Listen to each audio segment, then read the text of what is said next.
சரித்திரம் கெட்டு போனது சரித்திரம் இல்லமா. நாங்க புறப்பட போறோம். நாங்க இப்ப புறப்பட போறோம். இயேசு உன்னை நேசிக்கிறார். அந்த இயேசு உங்களை நேசிக்கிறாருமா. இந்த பஸ் இங்க நின்னுதுன்னு எங்களுக்கு தெரியாது. ஏன் இந்த பஸ் இங்க நிக்குதுன்னு எங்களுக்கு தெரியாது. பஸ்ல இருக்கிறவங்க இந்த செய்தியை கேட்கணும் கனவுல வச்சிருக்காங்க. ஆனா பஸ்ல இருக்கிறவங்க இந்த செய்தியை கேட்டிருப்பாங்க நாங்க நினைக்கிறோம்.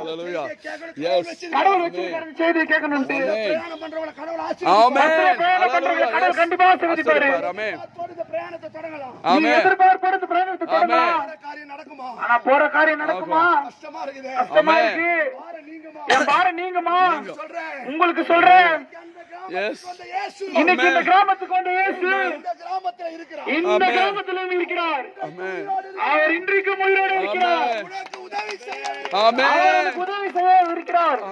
இந்த காலை வேளையில கிட்ட வர்றதுக்கு இந்த இயேசு கிட்ட வரதுக்கு எதுவும் தடையா வேணாம். அது எதுவுமே தடை இல்லம்மா. உங்களுக்காக தான் மரித்தார். அவர் உங்களுக்காகவே மரித்தாரு. மூன்றாம் நாள் உயிர் தெழுந்தார். அவர் 3ஆம் நாள் உயிர் தெரிந்து உயிரோடு இயேசு இன்றும் உயிரோடு இருக்காரு. எதை முடி